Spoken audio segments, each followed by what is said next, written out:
So, hi, welcome to another episode of Girls, Girls, Girls, and today I'm being joined by Amy Goldberg.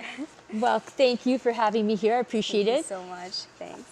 I think, I should say what I do. I am the founder and CEO of AMYG, and I'm a wellness expert, entrepreneur, producer, and writer. Yeah, she does it all. So, we're going to start off with some easier questions.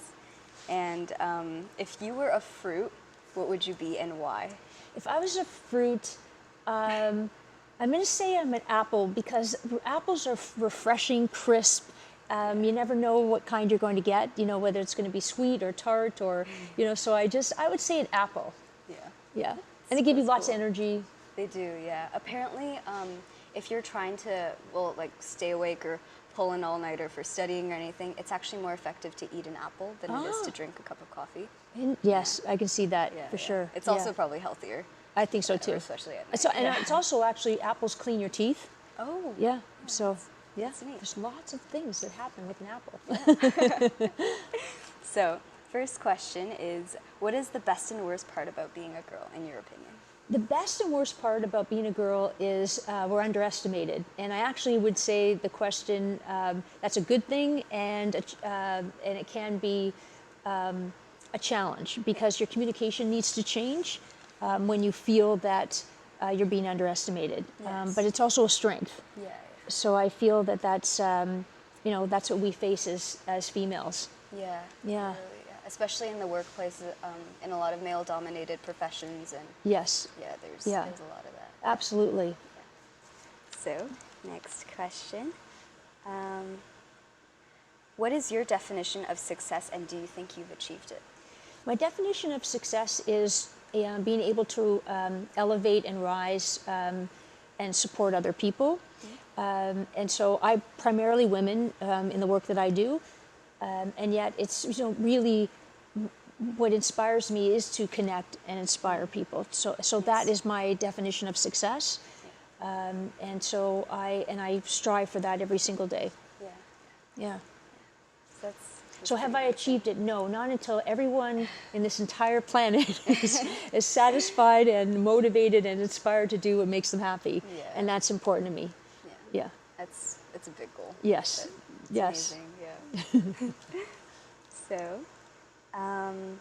what inspires you? What inspires me, and I think this sort of segues from the last question, is that to watch people grow and develop in a way that's that they can sort of feel as if they've let down their guard, they've shed their armor, and they've been able to be authentic in who they are. Yeah. And so it's very inspiring and motivating to me. And so that's something that is important. Yeah. Yeah. Pretty amazing. Next question. How do you approach a challenge? Well, the first thing I do is I actually don't see it as a challenge. I look at it anything as solutions. There are going to be problems that you're going to have to solve throughout your entire life, and so I take this as a bring it on sort of Yes. approach, and Yeah. and really figure out how the conversation can change, or the situation can change, or what needs to be done in order to make something new, improve, better, resolve, that kind of thing. Yeah. Yeah. So I actually, in my mind, as when I teach shifting your mindset, it is around really thinking of it as not a challenge, because there isn't a pass or fail. There isn't well, I guess they're, in school, sadly in school, because it's really about learning from, it's really about acknowledging, your strengths, and that's the key. Yeah. I think that's important too, by looking at something as not like something you need to overcome, but something that you can, it's just that. Exactly. And I think Exactly. It makes it a lot easier. Yeah, exactly. Yeah. I like that mentality. So next question, what is your biggest regret? I thought about this, and I actually don't have any regrets, because I know that I do a workshop on believe the dots will connect in your life. And so if we listen for them, you will know that, in the game, I don't know if, when you were younger, you played a game and you walked to an object and you didn't know where it was, and somebody would say you get warmer, warmer, hot, hot, or yes, colder, colder. Yeah. Actually, you have a life detector, and if you listen to it, you will know what you need to do. So I feel that everything that I've done so far, and I've done so much, I feel that I've finally sort of come to, I get it, I totally get it, in my life, whereby it all made sense. So I really don't have any regrets. I think it's all unfolded the way it's supposed to unfold, and it's not woohoo kind of thing. It's just more of a sort of what I gravitate toward. Yes. Yeah. And like, as my mom has always told me, it's important to live life without any regrets. Yes. Like, so many people, like, they work hard today and they're like, oh, well, like, I can enjoy this tomorrow, or Yes. I can put off things that make them happy. Exactly. But it's important to do those things Yes. now, and Exactly. It's interesting you say that, because we tend to shoot for goals, and it's actually, you must enjoy the process of whatever you're doing, because that's actually the experiences and the action that you need to take to enjoy what you're doing. Yes, yeah. Because what happens is you'll be so disappointed when you hit the goal, because you'll think, now what? If you Yeah. didn't enjoy the process. So it's important. Exactly. And it's very relevant, like, now, as like a lot of my friends are talking about university. Some Yes. of them have applied and got in already. But I feel like a lot of high school students, we see university as like the final destination. Yes. Like, we're like, okay, now we're in. Yeah. So Exactly. now what? Absolutely. Yeah, it's really not the end. There's like a whole There's so world of much. other And things. as a matter of fact, university is more of a, we get so worried.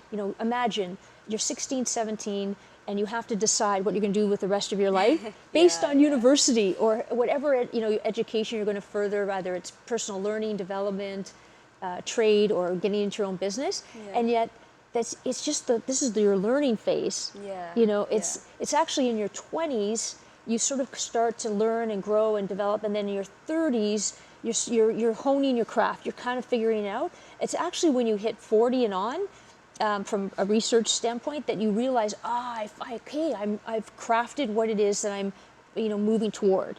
Yeah. Whether you've determined, you want to be you want to follow a certain path in your life. That's amazing. Yeah. That's amazing. Most don't have that, and so that's why they get stressed out. Yeah. And so, yes, to your point, it's just sort of taking it one step at a time. Yeah. And it's a lot to decide at such a young age. And a lot of people are like, oh, I feel like I'm the only one that hasn't decided. But Exactly. literally no one has. Exactly. So it's okay. Exactly. Yeah. So what is your proudest achievement? My proudest achievement, and I think, being in the areas of work that I've been in, and across different business sectors, entertainment, not-for-profit, startups, corporate, I've actually been able to see my work in different aspects, and it's just actually the reward of helping help others to grow, and to give them the flexibility to expand their experiences and knowledge. Because I honestly believe that your life is about experiences, because the more you experience, the more you have to offer. Yes. And I really believe that, and so so that's mine, is truly to help support others. That's my where I've realized probably my entire life that's where I'm most satisfied with what I'm doing. Yeah. Because in the grand scheme of things, we're all like super tiny, but it's important to try to make like the biggest impact that Exactly. you can.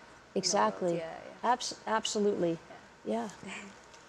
So, last question. What advice would you give to younger girls currently thinking about careers, especially in your profession?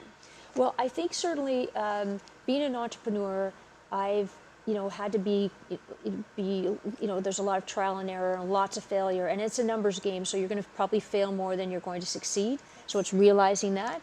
And I think that you need to give yourself time and not worry about your future as far as, you're going through your process, you're going to, whether you're going to university or college or what have you, is to enjoy that. It doesn't define you. It's not about picking a major and then, oh my goodness, I have to stick to that. Yeah.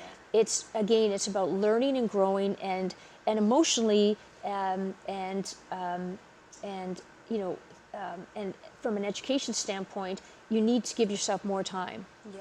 And I think try everything. I think the key is to try as much as you possibly can, so that you can make that assessment as you go through your journey to figure out, yes, you know what, I'm really good at this, or I gravitate towards something, and that's so important. So my message is, please try not to get so anxious, because anxiety is among millennials is massive. This is the highest decade of seen anxiety and depression in any other decade, and I think that it's really important to just give yourself a break and to realize that I'm okay. Like I'm doing what I can do to make myself a more productive and happier individual. Yeah. Like I keep connecting to like school and everything, but that's Yes, like my of course. experiences. But a lot of my friends now, they're like, because we're in grade 11 and university is like 2 years away, Yeah. and everyone's like, what if I want to change my pathway now, because they're taking mainly like humanities or they're taking mainly sciences. Yes. And they're like, oh, maybe this isn't for me. Is it too late to change? And everyone's like, of course. It's like, oh, it's like almost to university. Like you can't just change your pathway now. But a lot, like all the adults, like guidance counselors and everyone, they're like, it's never too late to change. It's never too late to change, even like if you're halfway through your life or when you're like in your 60s. Like the KFC guy founded KFC when he was like 70. That's right. Exactly. Yeah. And I think too, I mean, as far as, I don't know if you know Jane Fonda, she's an actor, and she speaks about her third act, and that we as human beings need to evolve and grow and take this, our fundamental transferable skills, the things that we know we're good at, we take those little gleams and we move them into these transferable, not only using those skills, but also moving into different activities or different things that you do. I started because my family are in film and television. I was more intrigued by that because they were very successful.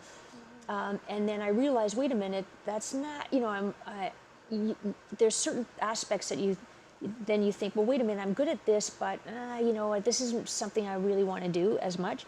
And then you move into, okay, wait, I'm pretty good at business, so let's use these skills here, and then add to this, and then you kind of create a formula for yourself. So I think it's just you've got a whole life that's incredibly exciting, and you need to make sure that it's, for you, it works for wherever you are in your life.